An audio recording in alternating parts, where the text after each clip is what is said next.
Hello and welcome to this edition of News 25. I'm Unette Gentry. Thanks for joining us on Ace Country Radio, and we're also streaming at KPVM-TV. We're also on your Roku devices. It is Thursday, January 30th. In our top story, our nation experiences the deadliest U.S. aviation disaster in more than 2 decades Wednesday evening, which occurred in the D.C. metro area. Our News 25 Las Vegas correspondent Maria Centers joins us now with remarks by President Trump regarding this tragedy. U.S. President Donald J. Trump held a press briefing earlier today in the aftermath of last night's deadly mid-air aviation crash between an American Airlines regional jet and a U.S. Army Black Hawk helicopter in the Potomac River near Ronald Reagan Washington National Airport in Arlington, Virginia. Now let's hear from the president on this horrific tragedy. This was a dark and excruciating night in our nation's capital and in our nation's history, and a tragedy of terrible proportions. As one nation, we grieve for every precious soul that has been taken from us so suddenly. And we are a country of, really, we are in mourning. This is really shaking a lot of people, including people, very sadly, from other nations who were on the flight. At least 28 bodies have been recovered as of 8 o'clock a.m. East Coast Standard Time. Upon entering office, I signed something last week that was an executive order, very powerful, on restoring the highest standards of air traffic controllers and others, by the way.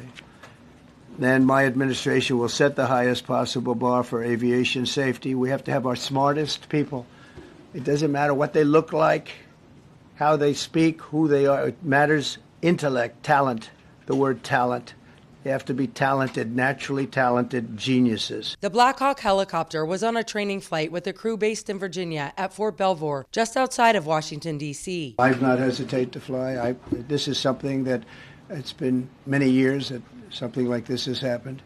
And the collision is just something that we don't expect ever to happen again. We are going to have the highest level people. We've already hired some of the people that you've already hired for that position long before we knew about this. I mean, long before. From the time I came in, we started going out and getting the best people. Flight data recorders have not been recovered, while the National Transportation Safety Board confirmed that both are in the Potomac River as of a news briefing Thursday morning. I'm not blaming the controller.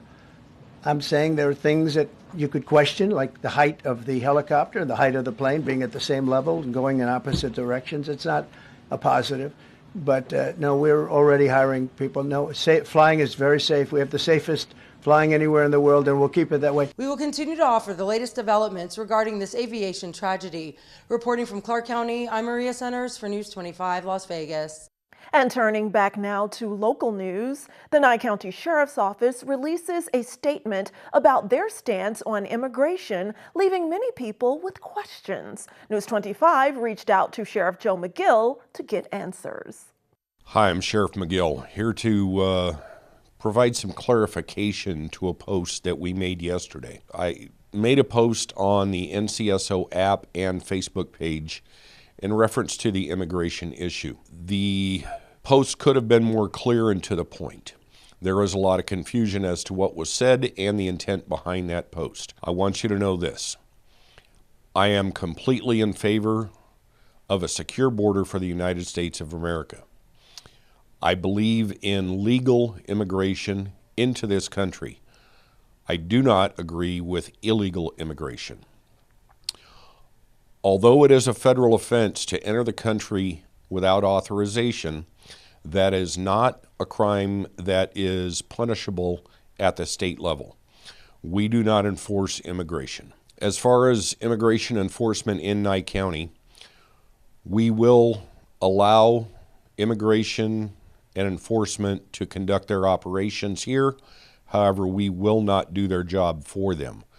We will not interfere with them, but we will not conduct immigration enforcement. Thank you. If you would like to see a change in policy, you can contact the Nevada legislature or file a petition with the Secretary of State. Article 19 of the state constitution allows citizens to circulate a petition to gather signatures in support of a change to state law. And now we turn once again to our News 25 Las Vegas correspondent, Maria Centers, who's joining us now from Clark County with the latest in military coverage. Situated right here in Clark County, Nellis Air Force Base serves as one of the most powerful places on the planet. We are now joined by U.S. Air Force General Gregory M. Gio, detailing the military installation's role in support of NORAD and U.S. NORTHCOM. NORAD is a binational command with the United States and Canada responsible for air defense and maritime warning of Canada and the United States. And U.S. Northern Command is responsible for homeland defense of the United States. It's always a thrill to come back to Nellis. NORAD and U.S. NORTHCOM are two distinct commands that share a common purpose. What Bamboo Eagle does for us is that goes into multiple domains. It's different than it was a few years ago when we were only threatened in the air domain. Now we're threatened in all domains, and the innovative ways that Nellis is using Bamboo Eagle to simultaneously attack and defend all domains gives us a platform to learn from what you're doing here at Nellis and try to apply it into our plans to make sure we're ready for anything that the adversary will throw at us. NORAD and U.S. NORTHCOM's motto is, "We have the watch." We have a saying that the best is the standard. In the business of homeland defense, if you're second best, that means we've lost.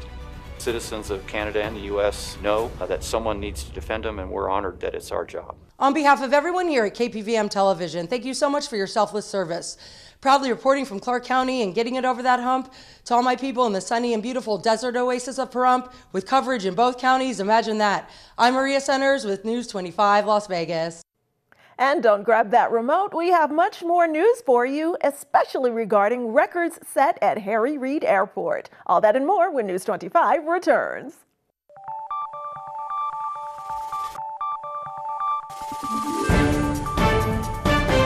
You're watching News 25. Local coverage you can count on. Welcome back to News 25.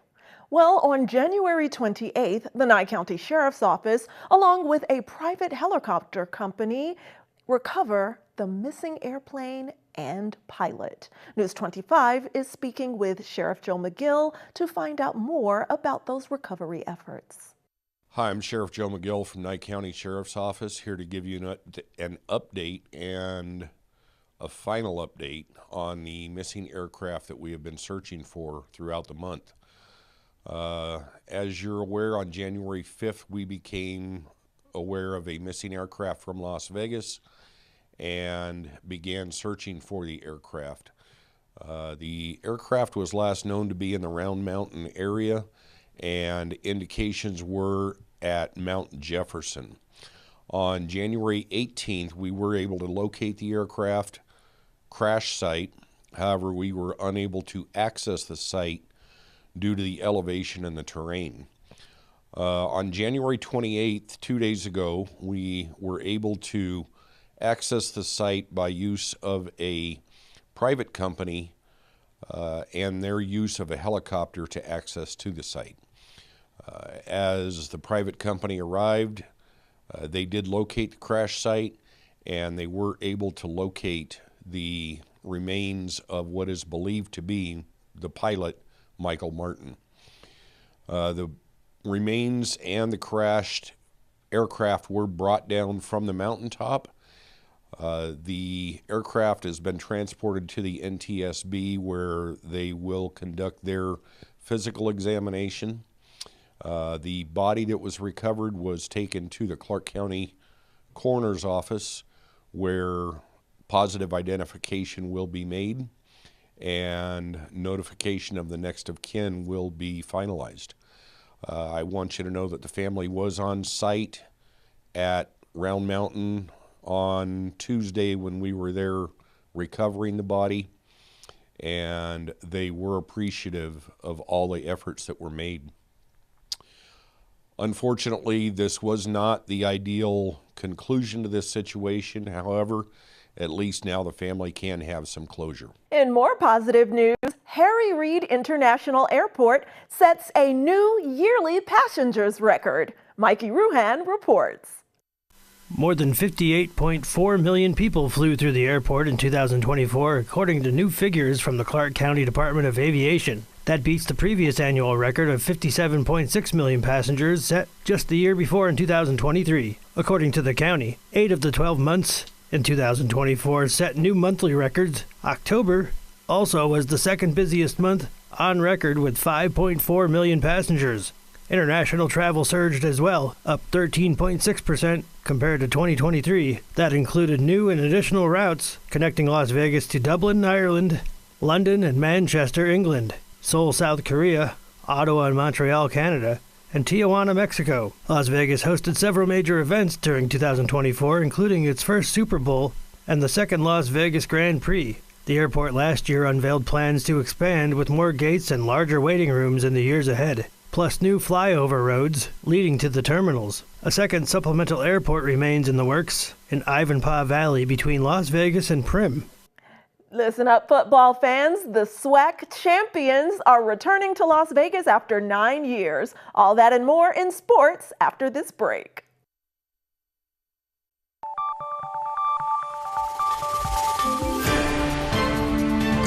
You're watching News 25. Local coverage you can count on. Welcome back. Well, the Vegas Golden Knights are back on the ice this evening. Here's Mikey with more in sports.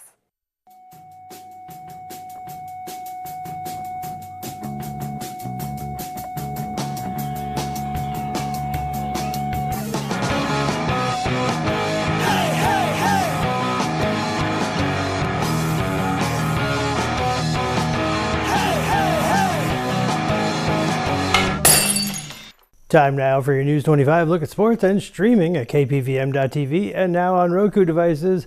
Vegas Golden Knights at home this evening. They welcome the Columbus Blue Jackets. Puck drop, 7 o'clock. Patrick Graham is re-signing with the Raiders to return for his 4th season as the club's defensive coordinator. NFL Network insider Tom Pelissero reported on Wednesday. Mountain West Commissioner Gloria Navarez is squashing new chatter of more college athletics realignment, this time involving UNLV. Navarez released a statement on Wednesday to address speculation from the media outlets on the future of the conference. College sports reporter John Canzano reported that the Pac-12 had met in Northern California this week to discuss the league's future. The Pac-12 has already brought in 5 current Mountain West schools to join in 2026, but the conference is still short 1 full member school to meet the NCAA's minimum. And Pro Valley Trojan girls basketball are at Pinecrest Sloan Canyon this evening. Varsity starts at 6:30 p.m. And that's your look at sports on News 25. And also in exciting sports news, my alma mater, Jackson State University, and their football Tigers are heading back to Las Vegas. It's for the inaugural Las Vegas HBCU Classic, which is also bringing the Tigers of Grambling State University to Las Vegas to play at Allegiant Stadium. It will be an historic rivalry of HBCU traditions that are taking center stage right here in Las Vegas. And the celebrated marching bands of both schools are also set to perform. And you definitely don't want to miss the Sonic Boom of the South, Jackson State's award-winning band that's played all over the nation and the globe. And that football match-off between the SWAC champions and the HBCU champions of Jackson State University versus Grambling State will be on Saturday, October 25th.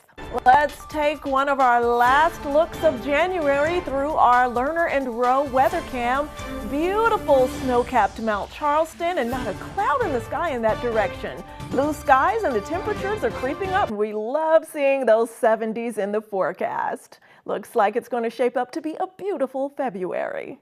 Well, that does it for this edition of News 25. I'm Unette Gentry, and from all of us here at KPVM and Ace Country Radio, thanks for tuning in, and we'll see you on the air next newscast. Good night.